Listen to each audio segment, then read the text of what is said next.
ನಾಡಿನ ಸಮಸ್ತ ಜನರಿಗೆಲ್ಲ ಸಂಕ್ರಾಂತಿ ಹಬ್ಬದ ಶುಭಾಶಯ.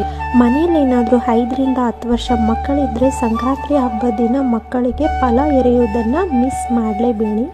ಸಂಕ್ರಾಂತಿ ಹಬ್ಬದಲ್ಲಿ ಬಹಳ ವಿಶೇಷತೆ ಇದೆ. ಅದರಲ್ಲಿ ಮಕ್ಕಳ ಮೇಲೆ ಈ ಥರ ಫಲ ಎರೆಯುವುದು ಬಹಳ ವಿಶೇಷವಾಗಿದೆ. ಮಕ್ಕಳಿಗೆ ಯಾಕೆ ಫಲ ಎರಿತೀವಿ ಅಂದರೆ ಮಕ್ಕಳ ಯಶಸ್ಸು, ಮಕ್ಕಳ ಏಳಿಗೆ ಮತ್ತು ಮಕ್ಕಳಿಗೆ ಯಾವುದೇ ಥರ ದೃಷ್ಟಿ ತಗಲಬಾರ್ದು ಅಂತ ಹೀಗೆಲ್ಲ ಮಾಡ್ತೀವಿ. ನನ್ನ ಮಗಳು ಒಂದು 10 ಸತಿ ಕೇಳಿದ್ಲು, ಯಾಕೆ ಮಮ್ಮಿ ಹಿಂಗೆ ಮಾಡ್ತಿದ್ದೀಯಾ, ಯಾಕೆ ಮಮ್ಮಿ ಹಿಂಗೆಲ್ಲ ಮಾಡ್ತಿದ್ದೀಯಾ ಅಂತ.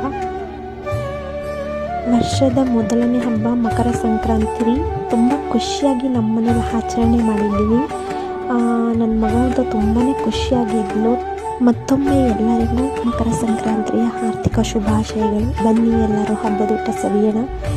ಮಕರ ಸಂಕ್ರಾಂತಿ ಅಂತ ಯಾಕೆ ಬಂತು ಅನ್ನೋದನ್ನು ಇನ್ನೊಂದು ವಿಡಿಯೋದಲ್ಲಿ ತಿಳಿಸ್ಕೊಡುತ್ತೆ. ನಮಸ್ತೆ.